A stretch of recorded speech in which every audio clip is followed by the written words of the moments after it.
అదేవిధంగా సౌత్ ఇండియాలోనే మొట్టమొదటి solar, wind, battery storage integrated project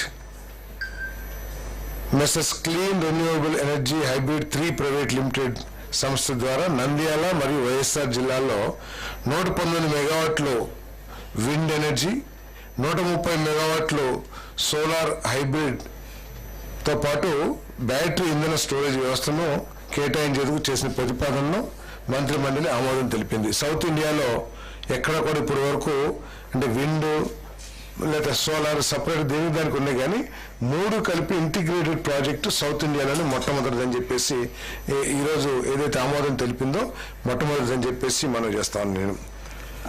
అదేవిధంగా కాకినాడలో మెసెస్ జాస్ కాకిరెల్ గ్రీన్ కో హైడ్రోజన్ సొల్యూషన్స్ ప్రైవేట్ లిమిటెడ్ సంస్థ కాకినాడలో ఏర్పాటు చేసి తద్వారా 2 గిగావాట్ ఎలక్ట్రోలైజర్ తయారీ సౌకర్యాన్ని కల్పించేందుకు ఇంధన శాఖ చేసిన ప్రతిపాదన మంత్రి మండలి ఆమోదం తెలిపిందని చెప్పేసి మనం చేస్తాను. మరి టాటా పవర్స్ కర్నూలు జిల్లా పత్తికొండ మండలం హోసూరు మరియు పెద్ద హుబిటి గ్రామాల్లో Tata power renewable energy limited సంస్థ ద్వారా 400 మెగావాట్ల సోలార్ ఇంధన సామర్థ్యాన్ని కల్పించేందుకు చేసిన ప్రతిపాదనకు మంత్రి మండలి ఆమోదం తెలిపింది. దీనికి కావాల్సిన భూమిని టాటా పవరే ప్రొక్యూర్ చేసుకుంటుంది, ప్రభుత్వం తరపు నుంచి ఎక్కడ కూడా ల్యాండ్ ఇచ్చే ప్రతిపాదన లేదు. దీని మూలంగా 2000 కోట్ల పెట్టుబడి అంటే 400 megawatts at 5 crores per megawatt 2000 కోట్ల పెట్టుబడి మన రాష్ట్రానికి రానున్నది. అదేవిధంగా 1350 మందికి ఉద్యోగ అవకాశాలు దీని ద్వారా లభిస్తాయని చెప్పేసి కూడా నేను మనవి చేస్తాను. నేను అదేవిధంగా దేశంలో ఎక్కడా లేని విధంగా అనేక రాష్ట్రాలు ప్రయత్నం చేసినా కూడా రిలయన్స్ ఇండస్ట్రీస్ మన రాష్ట్రంలోనే పెట్టుబడి పెట్టడానికి ఇది కంప్రెస్డ్ బయోగ్యాస్ యూనిట్స్ని దాదాపు 500 యూనిట్లు మన రాష్ట్రంలో స్థాపించడానికి ముందుకొచ్చిందని చెప్పేసి తెలియటానికి సంతోషిస్తామని చెప్పేసి కూడా మనం చేస్తాము. తద్వారా 65,000 కోట్ల రూపాయలు పెట్టుబడి, అదేవిధంగా 2.5 లక్షల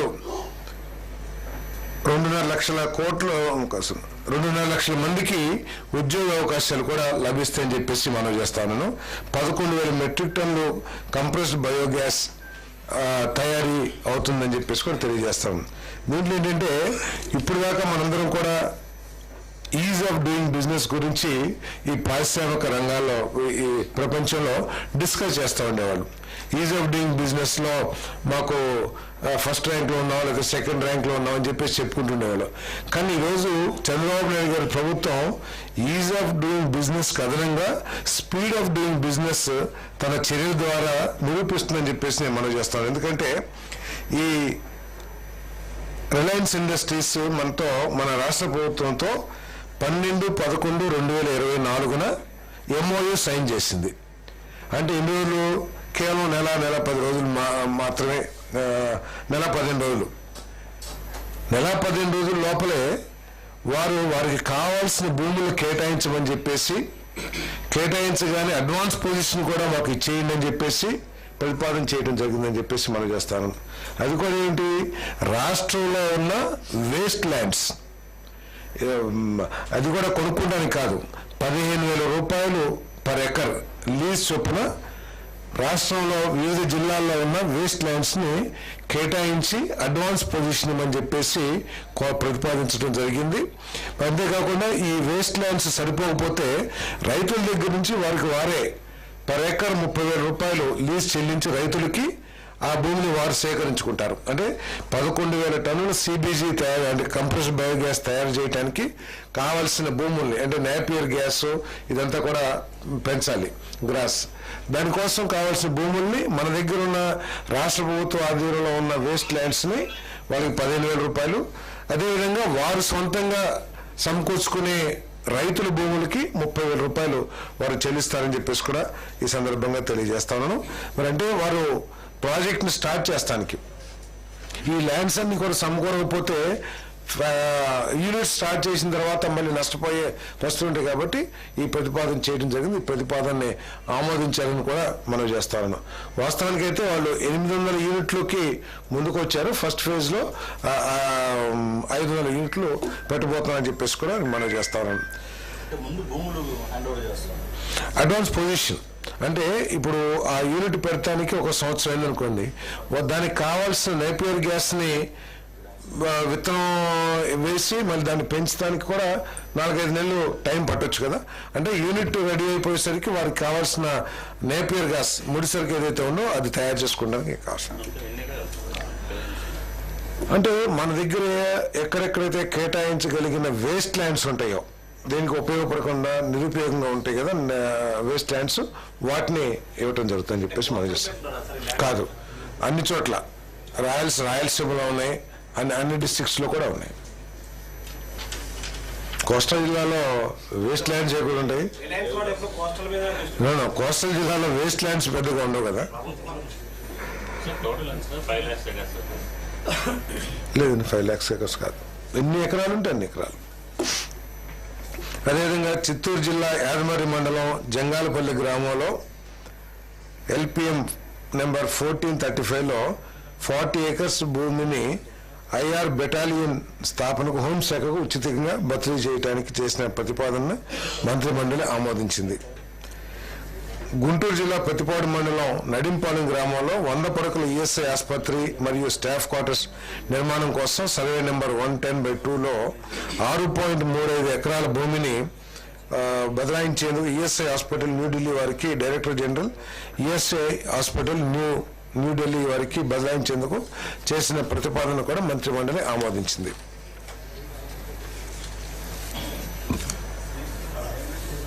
గత ప్రభుత్వం GOMS నెంబర్ 18/29/1/2020 జియో ద్వారా అంతకుముందు కడప జిల్లా తెలుగుదేశం పార్టీ ఆఫీస్ నిర్మాణం కోసం కేటాయించిన 2 ఎకరాలని రద్దు చేసింది. అంటే ఇది ఎంత ఆశ్చర్యకరం అంటే ఎంత దిగజారిన ఆలోచనలతో నిర్ణయాలు తీసుకోబడేవో ఒకసారి ఆలోచన చేస్తే, అదే గత ప్రభుత్వం వివిధ పార్టీలకి భూములు కేటాయించింది. ఆ పార్టీతో పాటు తెలుగుదేశం లేకపోతే ఇంకా ఇతర పార్టీలు కూడా. ఆ కేటాయింపులో కూడా గత ప్రభుత్వం అంటే చంద్రబాబు నాయుడు ప్రభుత్వం చేసిన విధానాలనే కొనసాగించింది. కానీ ఈ తెలుగుదేశం పార్టీకి కడప జిల్లాలో ఇచ్చిన భూమిని మాత్రం కేవలం కక్ష కారణంతో అది రద్దు చేసిందని చెప్పేసి మనం చేస్తా ఉన్నాను నేను. ఎందుకంటే ఒకవేళ విధానాలు మార్చుకుని రద్దు చేస్తే వేరు, ఇక ముందు ఎవరికి ఆ విధానాల్ని అనుసరించి కేటాయించకపోయినా ఆలోచన చేయొచ్చు. కానీ ఏదైతే అంతకు ముందు ప్రభుత్వం విధానాన్ని తీసుకొచ్చిందో అదే విధానంలో అన్ని పార్టీలకి తమ పార్టీకి కూడా భూములు కేటాయించుకుని ఆఫీసు కట్టుకుంది, కానీ తెలుగుదేశం పార్టీకి మాత్రం రద్దు చేసింది. దాన్ని మళ్ళీ ఈరోజు తెలుగుదేశం పార్టీకి ఇవ్వటానికి లీజ్ ప్రాతిపదికన ఇవ్వటానికి చేసిన ప్రతిపాదనని ఆమోదించడం జరిగిందని చెప్పేసి సేమ్ ల్యాండ్ 2 acres లీజ్ ఎన్ని సంవత్సరాలు నేను మీకు తెలియజేస్తాను. అదేవిధంగా ఇంకా రాష్ట్రంలో 3 ప్రాజెక్ట్స్ కొన్ని వేల మందికి ఉపాధి అవకాశాలు, ఉద్యోగ అవకాశాలు లభించే కొన్ని 3 ఇండస్ట్రీస్ని చేసిన ప్రతిపాదన ఏదైతే SIBP state investment promotion board ఏదైతే ప్రతిపాదించిందో వాటిని ఆమోదించడం జరిగిందని చెప్పేసి మనం చేస్తాము. దాంట్లో TCS టాటా కన్సల్టెన్సీ సర్వీస్ వారు 10,000 మందితో ఒక సాఫ్ట్వేర్ కంపెనీ లేకపోతే సాఫ్ట్వేర్ కంపెనీ డెవలప్మెంట్ సెంటర్ ని ప్రారంభించడానికి విశాఖపట్నంలో ప్రారంభించడానికి ముందుకు వచ్చింది. ఇంతకుముందు డల్లాస్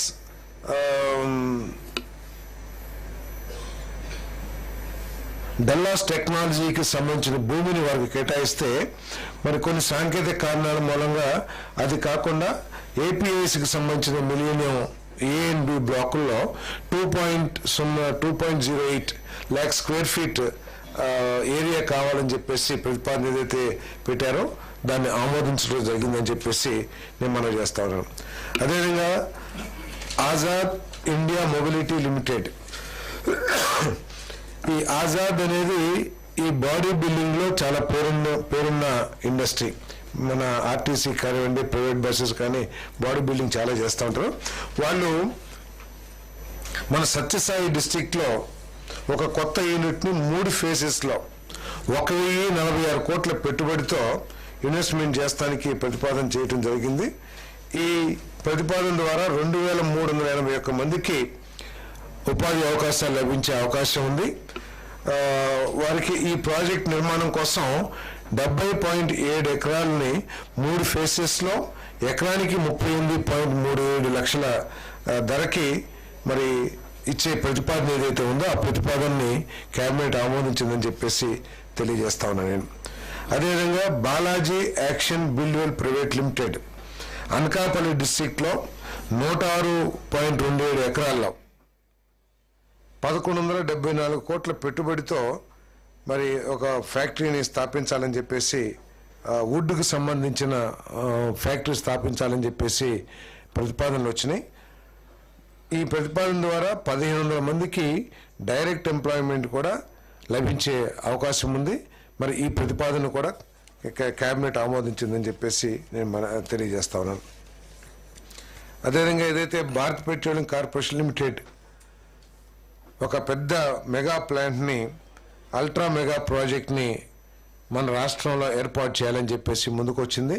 రామాయపట్నం పోర్టు దగ్గర, మరి రామాయపట్నం పోర్ట్ సమీపంలో గ్రీన్ ఫీల్డ్ రిఫైనరీ మరియు పెట్రోకెమికల్స్ కాంప్లెక్స్ను ఏర్పాటు చేయడానికి ఎస్ఐబిపి ఏదైతే సిఫార్సు చేసిందో దాన్ని రాష్ట్ర మంత్రి మండలి ఆమోదించిందని చెప్పి తెలియజేస్తా ఉన్నాను. దాదాపు 6,000 ఎకరాలు ఈ ప్రాజెక్టుకి కేటాయించడం జరిగింది. 96,000 కోట్ల రూపాయలు investment over period of 20 years పెట్టుబడి పెట్టబోతున్నారని చెప్పేసి కూడా ఈ సందర్భంగా నేను తెలియజేస్తా ఉన్నాను.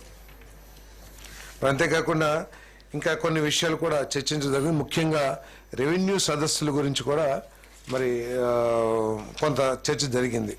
ముఖ్యమంత్రి గారు దీని మీద సీరియస్గా రివ్యూ చేయడం జరిగింది. దాదాపు 1,00,000 పైన రిప్రజెంటేషన్స్ రెవెన్యూ సదస్సుల్లో మరి ప్రభుత్వం దృష్టికి రావడం జరిగింది. మరి ముఖ్యమంత్రి గారు ఆదేశాల మేరకు వెంటనే క్లియర్ చేయగలిగిన ఏమున్నా కూడా వాటన్నిటిని ఇమ్మీడియట్గా క్లియర్ చేయమని చెప్పేసి మరి ఆదేశించడం కూడా జరిగిందని చెప్పేసి నేను మనవి చేస్తాను. ముఖ్యంగా దీంట్లో ఎక్కువగా 22A గురించి, అదేవిధంగా ల్యాండ్ సర్వేకి సంబంధించిన డిస్ప్యూటు, తర్వాత ల్యాండ్ రికార్డ్స్కు సంబంధించి ఎక్కువగా వచ్చినాయి. వీటిలో వెంటనే పరిశీలించి పరిష్కరించగలిగిన వాటిని వేచి చూడుకోకుండా, అంటే రెవెన్యూ సదస్సులు అయిపోయే వరకు కూడా వేచి చూడుకోకుండా వెంటనే చర్యలు తీసుకోమని చెప్పేసి కూడా ముఖ్యమంత్రి గారు ఆదేశించడం జరిగింది. ఏదైనా ఉంటే కనుక వాటి మీద ఒక ప్రపోజల్ తయారు చేసి క్యాబినెట్కి తీసుకొచ్చైనా సరే, ఏదైనా క్యాబినెట్ అప్రూవల్ అవసరం ఉంటే తీసుకొచ్చి వెంటనే చేయమని చెప్పేసి కూడా ఆదేశించడం జరిగింది. అంతేకాకుండా రూల్స్ని వీటన్నిటిని కూడా సింప్లిఫై చేసి ప్రజలకి ఇబ్బంది లేకోకుండా, ఎందుకంటే ఏ ప్రభుత్వం వచ్చినా ఎవరు వచ్చినా కూడా ఏంటంటే ప్రతిసారి ఈ రెవెన్యూకు సంబంధించిన సమస్యలే ఎక్కువగా ఉంటాయి. పేద ప్రజలు ఆఫీసుల చుట్టూతా లేదా ఎప్పుడు రెవెన్యూ సదస్సు జరిగినా వాళ్ళు ఖర్చులు పెట్టి మరి ఏంటి ఆ పాస్పోర్ట్స్ కానివ్వండి, ఆధార్ కార్డు కానివ్వండి, జిరాక్సులు తీసుకుని వాటన్నిటినీ కూడా ప్రతిసారి సబ్మిట్ చేయటం, దానికి ఒక పరిష్కారం లభించకపోవటం, వీటన్నిటినీ పరిగణలోకి తీసుకుని ముఖ్యమంత్రి గారు వీటిని ఏ విధంగా సింప్లిఫై చేయాలి, దీనికోసం ఒక కమిటీ కూడా కాన్స్టిట్యూట్ చేయబోతా ఉన్నారు.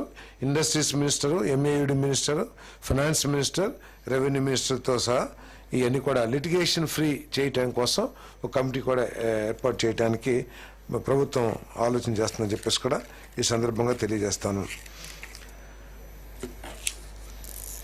అదేవిధంగా అందరికీ తెలిసిందే రాష్ట్ర ఆర్థిక పరిస్థితి ఎంత ఘోరంగా ఉందో. గత ప్రభుత్వ దుష్పరిపాలన మూలంగా కానివ్వండి, లేకపోతే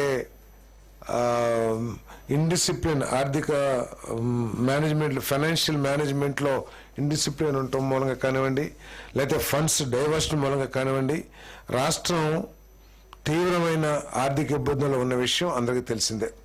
దాదాపు ఈ ప్రభుత్వం వచ్చేటప్పటికి 40,000 కోట్ల రూపాయలు పెండింగ్ బిల్స్ కానివ్వండి, లేకపోతే ఎంప్లాయీస్కి ఇవ్వాల్సిన బకాయిలు కానివ్వండి, వీటన్నిటినీ చెల్లించుకుంటూ కూడా ఈ 6 నెలల్లో మరి పెన్షన్ పెంచిన ఎన్టీఆర్ భరోసా పథకాన్ని తీసుకొచ్చాం. అదేవిధంగా 3,000 నుంచి 4,000 రూపాయలకి పెన్షన్ పెంచడమే కాకుండా ఫిజికలీ హ్యాండిక్యాప్డ్ వాళ్ళకి 6,000, 15,000 రూపాయలు ఇచ్చే కార్యక్రమం కూడా చేసామని చెప్పేసి మనం చేస్తాను. అదేవిధంగా మెగా డిఎస్సి ద్వారా 16,500 పోస్టులు సుమారు అనౌన్స్ చేశాం. నెక్స్ట్ అకాడమిక్ ఇయర్ కల్లా ఎగ్జామ్ కండక్ట్ చేయడమే కాకుండా వాళ్ళందరూ కూడా అపాయింట్ చేయాలని చెప్పేసి ప్రభుత్వం ఆలోచన చేస్తున్న విషయం కూడా తెలిసిందే. మరి అదేవిధంగా గ్యాస్ సిలిండర్స్ కూడా మరి ఏదైతే సూపర్ 6లో ప్రామిస్ చేశామో అవి కూడా ఇవ్వటం జరిగింది. అన్నా క్యాంటీన్ని దాదాపు కొన్ని లక్షల మందికి లక్షల మంది పేదవాళ్ళకి రోజు కడుపు నింపే 3 పూట్ల కడుపు నింపే కార్యక్రమాన్ని మరి అన్న క్యాంటీన్లు ప్రారంభించడం ద్వారా చేస్తా ఉన్నామని చెప్పేసి మనం చేస్తా ఉన్నాను. మరి వీటన్నిటితో పాటు ఇంకా కొన్ని సూపర్ 6లో పథకాలు ఉన్నాయి. మరి ముఖ్యమంత్రి గారు కేబినెట్ కూడా దీని మీద చర్చించింది. అనేక ఆర్థిక ఇబ్బందులు ఉన్నా కూడా గత ప్రభుత్వం ఎగ్గొట్టిన అనేక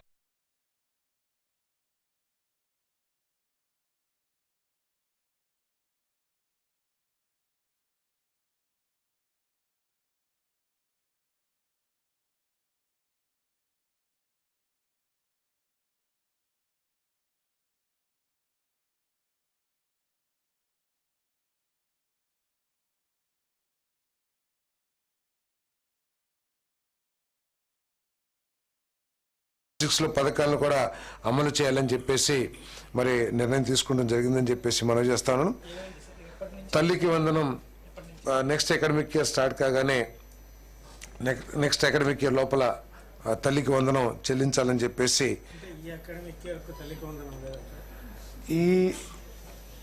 ఈ అకాడమిక్ ఇయర్లో గత ప్రభుత్వం చేసిన ఆర్థిక విధ్వంసాన్ని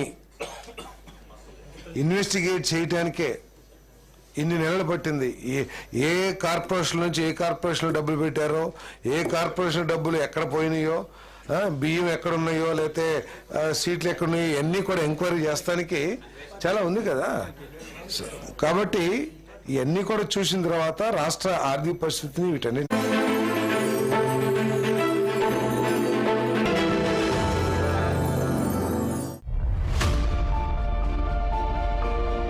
కలం ప్రజల హృదయాలను కదిలించే కథనం. మా కన్ను నివురుగప్పిన నిజాలను వెలికి తీసే గన్ను. మా వ్రాత భావితరాలకు చేయుత. మా చేత తారతమ్యాలకు అతీత. మేము కథలను నమ్మం. కథల వెనుకున్న ఆశలు ఆకాంక్షల కోసం 6TV సామాన్యుడి ఆరోపణ. Hi hello, welcome to 6TV. నేను మీ రచన. దోమకాటు తర్వాత డెంగ్యూవాది సోకిన వారిలో 4 నుంచి 10 రోజుల వరకు వైరస్ ఇంక్యుబేషన్ పీరియడ్ ఉంటుంది. ఆ తర్వాత 2 నుంచి 7 రోజుల పాటు లక్షణాలుంటాయి. ప్రపంచ ఆరోగ్య సంస్థ డెంగ్యూని 2 వర్గాలుగా విభజించింది. లక్షణాలు లేని సాధారణ లక్షణాలు బయటపడే డెంగ్యూ తీవ్రమైన డెంగ్యూగా ఇన్ఫెక్షన్ వర్గీకరించింది. డెంగ్యూ బాధితుల్లో తీవ్రమైన జ్వరం ఉంటుంది. దీంతో పాటు తీవ్రమైన తలనొప్పి, కాళ్ళ వెనుక నొప్పి, కండరాల నొప్పి, అలాగే కీళ్ళ నొప్పులతో బాధపడతారు. అలాగే వాంతులు, అలాగే దద్దులు వంటివి కూడా సాధారణంగా డెంగ్యూ లక్షణాలుగా గుర్తిస్తారు. జ్వరంతో పాటు ఏవైనా 2 ఇతర లక్షణాలు కనిపిస్తే అది డెంగ్యూ అనే అనుమానించాలి. శరీరం ప్లేట్లెట్స్ తగ్గడానికి చాలా కారణాలుంటాయి. డెంగ్యూ, మలేరియా, వైరల్ ఇన్ఫెక్షన్ల వల్ల శరీరంలో ప్లేట్లెట్స్ తగ్గుతాయి. మరి కొందరికి పుట్టుకతో జన్యు సమస్యల వల్ల ప్లేట్లెట్స్ తగ్గుతాయి. మరి ప్రస్తుత జనరేషన్లో గుండె సంబంధిత వ్యాధులు ఉన్నవారు రక్తం పలుచబడడానికి ఉపయోగించే మందుల వలన ప్లేట్లెట్స్ సంఖ్య తగ్గే అవకాశం ఉందని వైద్య నిపుణులు చెప్తున్నారు. మరి శరీరంలో ప్లేట్లెట్స్ మరీ తక్కువగా ఉన్నప్పుడు ఏ గాయం లేకపోయినా రక్తస్రావం అవుతుంది. ప్లేట్లెట్స్ సక్రమంగా తమ విధిని నిర్వహించలేకపోతే రక్తస్రావం ఆగదు. దానికి ప్లేట్లెట్స్ సంఖ్య తగ్గిపోవడం కానీ ప్లేట్లెట్స్ నాణ్యత తగ్గిపోవడం కానీ కారణం కావచ్చని వైద్యులు చెప్తున్నారు. ప్లేట్లెట్స్ పెంచే ఆహారాలు ఇప్పుడు చూద్దాం. దానిమ్మ తినడం వల్ల ఎన్నో ఆరోగ్య ప్రైమ్ మినిస్టర్ గారి ప్రోగ్రాంలో NTPC integrated green hydrogen hub at Pudimadaka ఆ ప్రాజెక్టుకి శంకుస్థాపన చేయడం జరుగుతుంది.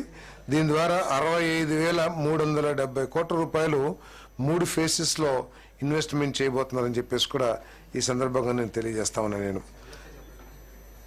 NTPC integrated green hydrogen hub total investment 65,370 కోట్ల రూపాయలు 3 ఫేసెస్లో. అదేవిధంగా కృష్ణపట్నం ఇండస్ట్రియల్ హబ్ ఏదైతే ఉందో అది కూడా ప్రారంభించబడుతుంది. 2,500 ఎకరాలు ఫేజ్ 1 ప్రాజెక్ట్ కాస్ట్ 1,518 కోట్ల రూపాయలు. దాంట్లో ఎన్ఐసి డిఐటి 621 కోట్లు, ఏపీఐసి 438 కోట్లు, డెట్ 459 కోట్లు. ఎంప్లాయ్మెంట్ పొటెన్షియల్ 50,000 మందికి. ఏదండి ఫ్రీ ఆఫ్ కాస్ట్. తర్వాత bulk drug park at Nakkapalli. Total extent of land 2001.8 acres with the project cost of 1,876.66 కోట్ల ప్రాజెక్ట్ కాస్ట్తో 2,001.8 ఎకరాల్లో బల్క్ డ్రగ్ పార్క్ ఏర్పాటు చేయబడుతుందని చెప్పేసి మనం చేస్తాను. దీంట్లో గవర్నమెంట్ ఆఫ్ ఇండియా గ్రాంట్ 996 కోట్లు, గవర్నమెంట్ ఆఫ్ ఏపీ గ్రాంట్ 200 కోట్లు, డెట్ 680 కోట్ల రూపాయలు. మొత్తం ఈ బల్క్ డ్రగ్ పార్క్లో 11,542 కోట్లు పెట్టుబడులు వస్తాయని చెప్పేసి ఆశిస్తున్నాం. తద్వారా 54,000 మందికి ఎంప్లాయ్మెంట్ ఆపర్చునిటీస్ కూడా వస్తాయని చెప్పేసి ఆశిస్తా ఉన్నాం. అదేవిధంగా రైల్వే జోన్ గురించి అది ఒక అందని ద్రాక్షలాగా గత 5 సంవత్సరాలు కూడా చర్చించడం జరిగింది. దానికి కూడా ఈరోజు ముగింపు పలవబోతున్నాం. రైల్వే జోన్కి మన ప్రధానమంత్రి గారి చేతుల మీద కూడా శంకుస్థాపన కూడా చేయబోతున్నాం అని చెప్పేసి మనవి చేస్తా ఉన్నాను. నేను ఈ venue AU engineering college grounds, Andhra university college grounds venue. తర్వాత రోడ్ షో వినాయక టెంపుల్ నుంచి మీటింగ్ వెన్యూ వరకు కూడా రోడ్ షో ఉంటుందని చెప్పేసి మనవి చేస్తా ఉన్నాను. మరి మన ప్రధానమంత్రి గారు సంపత్ వినాయక టెంపుల్ నుంచి meeting Andhra university engineering college grounds వరకు కూడా ఉంటుందని చెప్పేసి మనం చేస్తాను.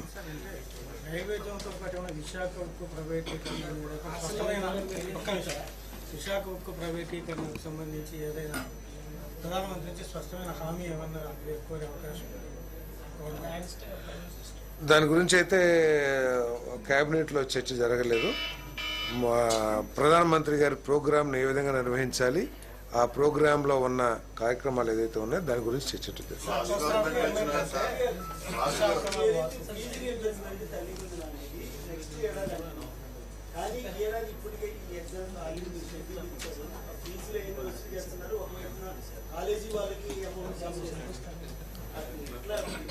కాలేజీ ఫీజు రిలీజ్ చేస్తారు కాలేజీలకి. ఇది తల్లికి వందనం అనేది స్కూల్స్ స్టూడెంట్స్కే.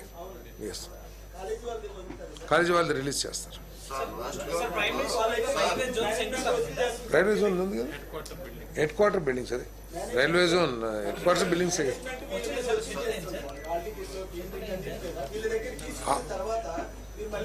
ఫీజులను అడ్డం పెట్టుకుని సర్టిఫికేట్స్ ఇవ్వకపోయినా, లేకపోతే వారిని ఇబ్బంది పెట్టినా, హాల్ టికెట్లు ఇవ్వకపోయినా కూడా వారితో మాట్లాడి వారి మీద ఇప్పించే ఏర్పాటు చేస్తాం. వారి మీద చర్యలు కూడా తీసుకుంటాం.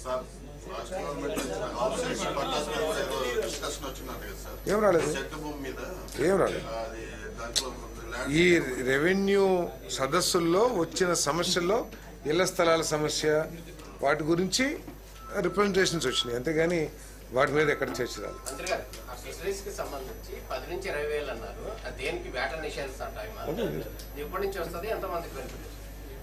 దాని మీద పూర్తి డీటెయిల్స్ ఇస్తాను.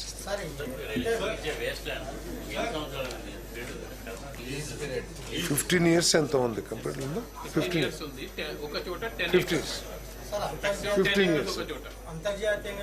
మినిమం 10 acres ఉండాలి వాళ్ళకి, ఎందుకంటే వ్యవసాయం చేయడానికి. 15 years వరకు ఉంది. రెంట్ కూడా పర్ ఇయర్ కి 15, గవర్నమెంట్ ల్యాండ్ ఉంటే 15,000, ప్రైవేట్ అయితే 30,000 పర్ ఎకర్. అదే నెక్స్ట్ రైతులకి చాలా కార్యక్రమాలు చేసింది ఈ ప్రభుత్వం. ఏంటంటే ఎగ్గొట్టిన 1,630 కోట్ల రూపాయలు చెల్లించింది. తర్వాత 24 గంటలు కాదు, 24 గంటల కంటే కూడా తక్కువ సమయంలోనే రైతు